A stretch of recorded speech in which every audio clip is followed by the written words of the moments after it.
السلام عليكم. في هذه الحصه ان شاء الله غنحاول نكمل معكم الدرس ديال الاشتقاق. تصنتوني غنعطيو واحد الخاصيه. عقلوا الخاصيه الاولى. كل داله حدوديه. كيفاش حدوديه؟ كتكتب لها تكتب بي دو اكس كتساوي ان اكس اس ان زائد ان موان زا اكس اس ان موان زا زائد الى اخره زائد واحد اكس اس واحد زائد اكس زائد زيرو. اكس اس زيرو راه هي واحد. الوغ تي اش كتحيد؟ كل دالة كتفعل اكسات في اطار واحد. كل دالة حدودية يعني شاك فونكسيون بولينوم فهي قابلة للاشتقاق على ان. عقلوا عافاكم، شاك فونكسيون بولينوم إلي ديريفابل سور ار. نتوما قبل ما تحسبوا اف بريم خاصكم ضروري تدرسوا قابلية الاشتقاق.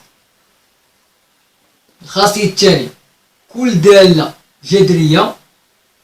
كيفاش دالة جذرية؟ يعني فونكسيون غاسيونيل، يعني حدودية على حدودية صافي صلاد. فهي يعني شاك فونكسيون غاسيونيل فهي قابلة للاشتقاق على كل مجال ضمن اش؟ ضمن حيز التعريف فيها، يعني مجموعة التعريف. يعني chaque fonction rationnelle il est dérivable dans chaque intervalle inclus dans le domaine des définitions ou là dans l'ensemble des définitions. راه بحال متفقين معايا في هادي ولا لا؟ عقلوا لي معاكم عافاكم على هاد الجوج. متفقين؟ دابا الدالة جينا المعقول. دالة واحد على اكس دالة قابلة للاشتقاق على ار اطوار. متفقين في هادي ولا لا؟ هادي قاعدة التالي. علاش؟ لحقاش اشتقاق تا واحد على اكس بريم هي ناقص واحد على اكس اوكار. هادي غندوز لها في الحصص المقبلة ان شاء الله. متفقين؟ ايوا تصانتوا لي دابا في المعقول. الدالة جذر اكس دالة قابلة للاشتقاق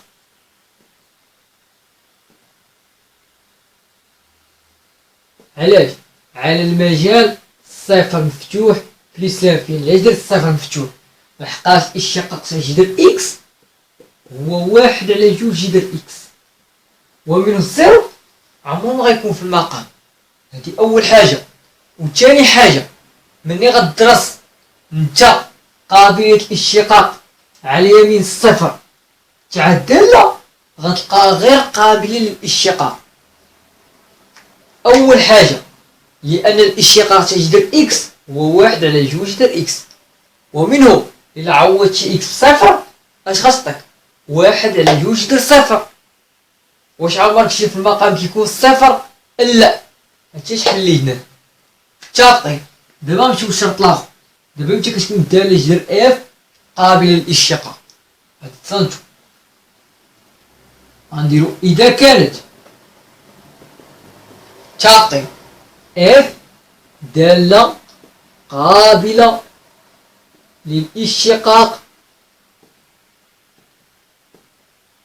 على اي و شنو غنديرو؟ لكل اكس ينتمي الى اي عندي اف. هذه اللي خطأت فيها في حتى عاودت الجزء. هذه اللي كنت خطأت فيها ديال اف دو اكس كندرتها انا اكبر من او تساوي صفر هي اكبر قطعا. انا غنشرح لكم ونفسر لكم علاش. هي هو ديك اللي درت الخطأ وما انتبهتش ليه. انا نقول لكم علاش. دابا هادي نورمالمون ملي غنجيو الحصص المقبله غنقراو الاشتقاق تاع جذر اف. هاي جذر اف شنو عطينا؟ هي اف بريم موين على جوج جذر اف. كيف شفتو اف كاينه في المقام. دابا اف بريم بما انها كاينه في المقام دابا اف شوفوا اف بوحدها اف. انا نشرح لكم نعاود نفسر لكم.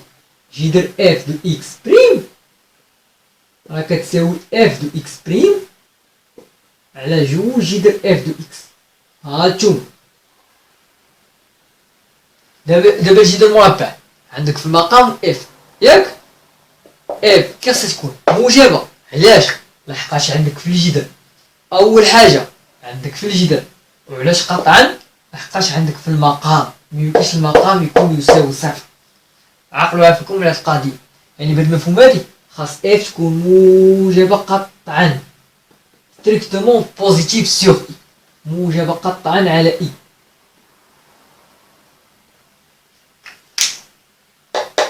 عقلوا على هادي عافاكم عقلوا عليها. هادي بأخص سيدي عقلوا عليها عافاكم متفقين. دابا غنحاول نمسح الصبوار باش نحاول نكمل لكم. شنو غندوز تصنتو؟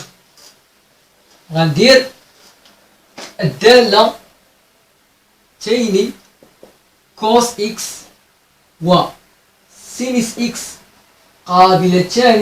قابلتين للاشتقاق على ا.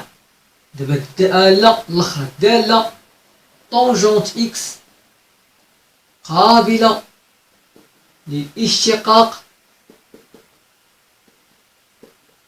على ار محرومة من بي سور دو بلس كابي. صافي سلام متفقين. دابا عافاكم غنحاول نعطي بعض الامثله باش تفهموا نتوما باش تفهموا شويه. دابا قبل ما تحسبوا اف بريم خضروا تقولوا هادشي انا نشرح لكم. قبل غنزيد واحد الخاصية اخرين. قبل من ذلك غنزيد واحد الخاصية اخرين.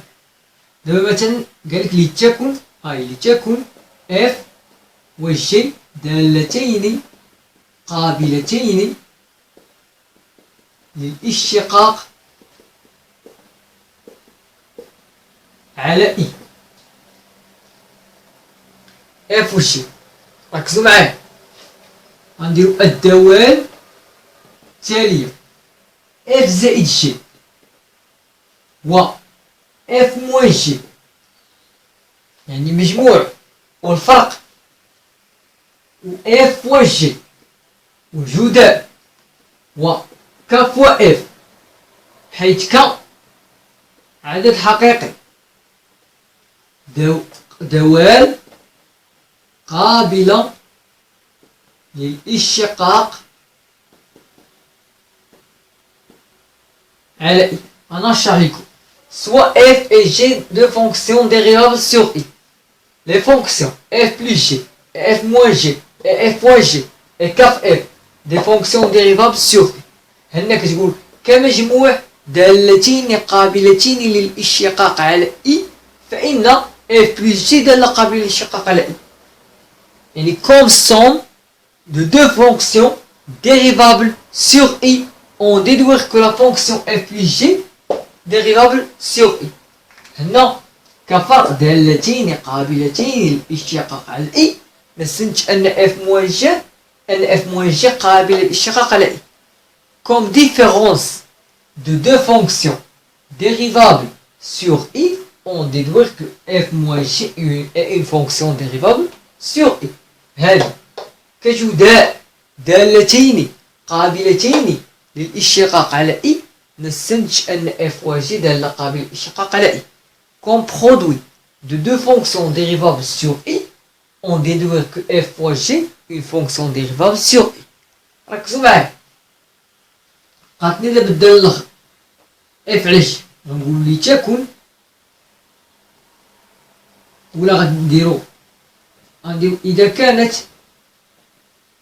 لكل x ينتمي إلى i g دو x تخالف الصفر فإن الدالتين هاد الجداول f على g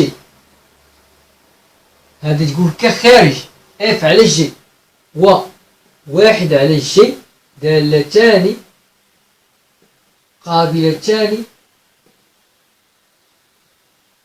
قابلتين دالتين قابلتين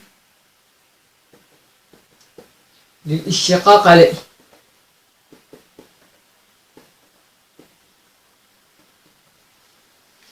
صعب متفقين تفاد انك تقول كخارج دالتين قابلتين للاشتقاق على اي نستنتج ان اف على شي داله قابله للاشتقاق على اي ولكن خسارة تكون ذاكرة الشرطات يعني كون كوسيون هاي كوسيون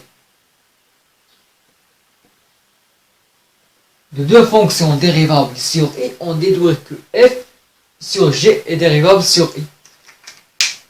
دابا غناخدو بعض الامثله غنحاول نعطيكم شي بعض الامثله غنحاول نعطيو شي 6 امثله ولا 7 امثله باش تحاولوا تفهموا هادشي تصنتو نعطيو في المثال الاول f دو x تساوي كوس x زائد x زائد واحد هذا هو المثال الاول. المثال الثاني غناخدو f دو x تساوي باغ اكزومبل جذر x زائد واحد على x مثلا هنا اي مثلا نعطيك انا هي ار باغ اكزومبل ونجي نعطيك اي مثلا هي جوج بلس لافيني مثلا متفقين ونجي نعطيك عاوتاني ولا نعطيك زيرو نعطيك بلاتي نعطيك زيرو مفتوح بلس لافيني خليها بحال انا نعطيك انا نشرح لك علاش درنا الصفر مفتوح انا نشرح لك نخدمو بعدا هاد المثال هذا شنو نقولو في هاد المثال لدينا x يؤول كوس x دالة هادي كي دايرة قابلة يعني فونكسيون ديريفابل للاشتقاق على r و x يؤول x زائد واحد دالة هي قابلة للاشتقاق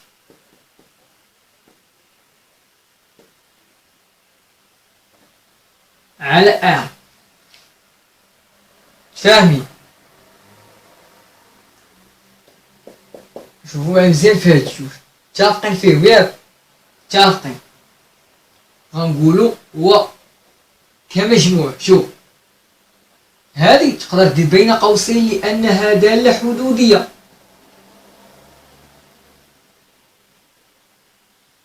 ولا بغيتي دير تقدر دير هذه داله حدوديه اذا فهي قابله fonction polynôme alors il est dérivable قابله للاشتقاق على i على r تاني وشنو نقول كمجموع في هاد الحالة كمجموع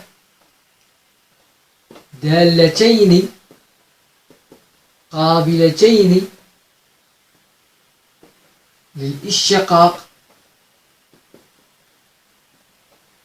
على i فإن اش كنستنتجو أن f دو x دالة قابلة للاشتقاق على i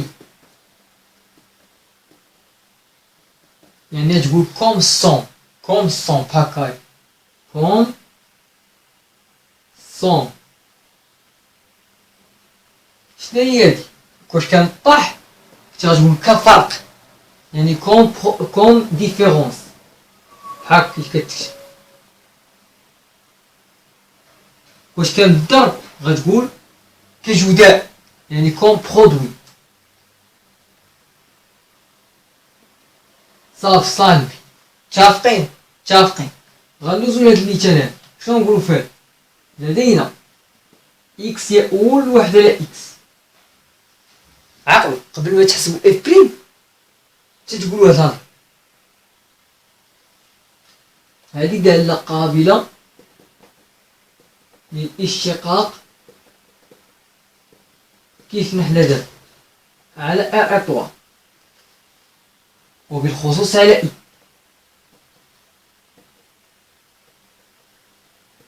عرفتي علاش لحقاش المجال زيرو في سلافيني راه داخل في اطوار شنو هي اطوار بعدا هي موالاه فيني زيرو اتحاد زيرو في سلافيني خارج وهاد زيرو في سلافيني راه كاين داخل في المجال درنا هاد المجال متفقين غنحاول دابا نمسح هادشي شويه عليكم ولدينا إكس يؤول جذر إكس كي داير دالة قابلة للاشتقاق على المجال صفر محلول بليس لانفيني. راه قلت لك علاش قابل للاشتقاق على المجال صفر محلول بليس لانفيني، لحقاش نورمالمون ملي كدرس قابلية الاشتقاق تاع الدالة على يمين صفر كتخرج بليس لانفيني. الوغ الدالة هادي الدالة ديالي كتعتبرها مثلا اف دو اكس كتساوي جذر اكس باغ اكزومبل، وكدرس لها قابلية الاشتقاق على اليمين تاع الصفر، راه كتخرج غير قابلية الاشتقاق على اليمين تاع الصفر. وثم ثاني حاجة ملي ان شاء الله ملي نديرو الاشتقاق تاع جذر اكس شحال هي 1 على 2 جذر اكس. المقام خاص يكون كيخالف الصفر حيتاش حلينا الصفر حيدناه خرجناه. فهمتوني؟ لحقاش الدالة غير قابلة للاشتقاق على اليمين تاع الصفر. متفقين؟ اش غنقول دابا؟ غنقول وكمجموع دالتين قابلتين للاشتقاق على إي فإن شنو نقول؟ فإن اف دو إكس دالة قابلة للاشتقاق على إي، يعني كون somme de deux fonctions dérivables sur I فإن f de x دالة قابلة للاشتقاق على I. هما المجال اللي غيعطيك على اللي هو المجال اللي غيعطيك في هاد الحالة هو ما يعطيك زيرو مغلق، حقاش الشقيت هادي غتحصل على اكس في المقام.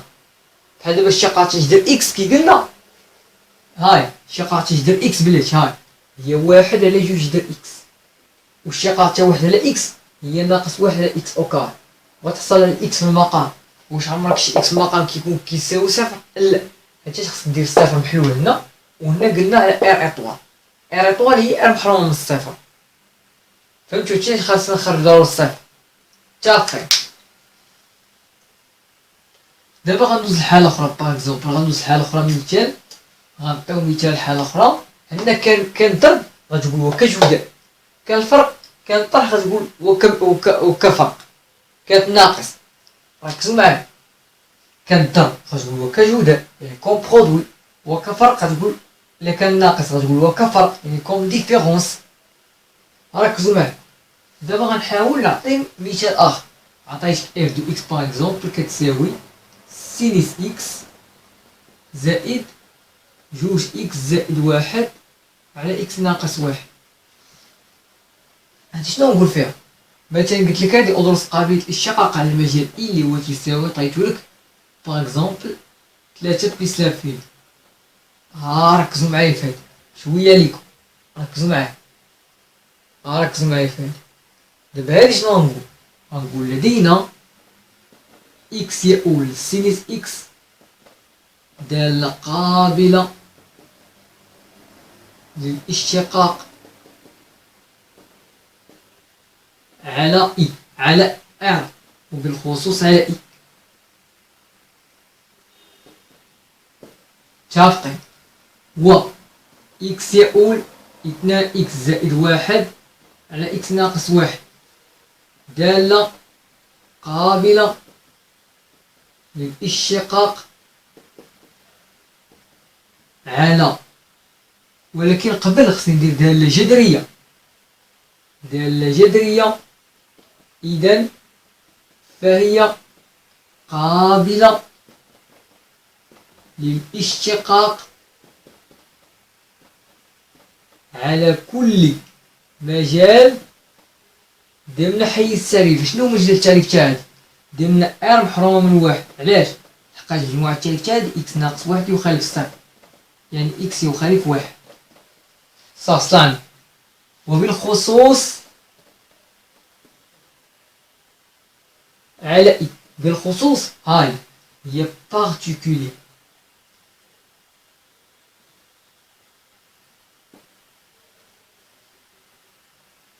في الاخر متفقين؟ دابا باغ اكزومبل واش كتعطيك ان اي واش تعطيك مثلا هو زيرو باش تكون قابل للاشتقاق على المجال؟ لا، علاش؟ لحقاش واحد راه كاين عندك هنا، الوغ انت علاش هما في هاد الحالة كيعطيك المجال، كيعطي لك هاد الواحد، كيعطيك خارج، مكيعطيك ينتمي لهاد المجال، غيعطيك واحد خارج، مثلا غيعطيك 3 بليس لانفيني، 4 بليس لانفيني، غيعطيك شي حاجة كتنتمي لها. متفقين؟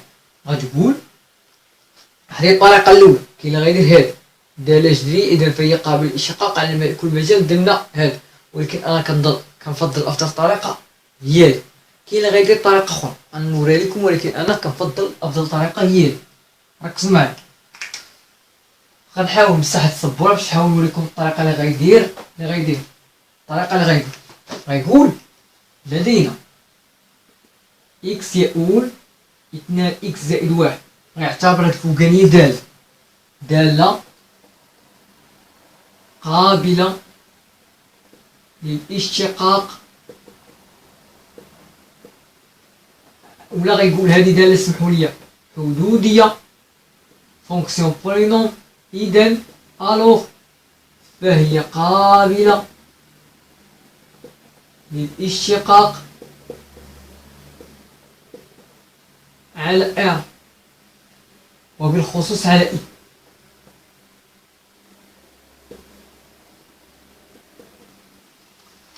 متفقين؟ هذه في الدالة غنوزن المقام، و إكس يؤول إكس ناقص 1 دالة هي حدودية، إذن فهي قابلة للاشتقاق على R وبالخصوص على I.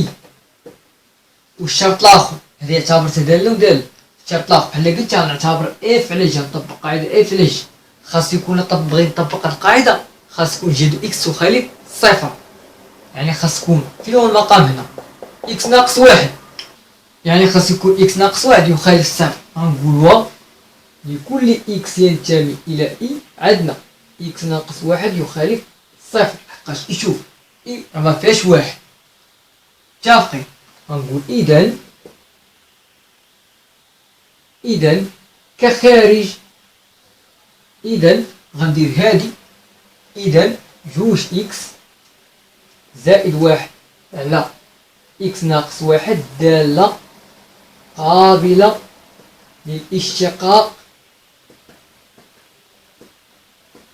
على إي.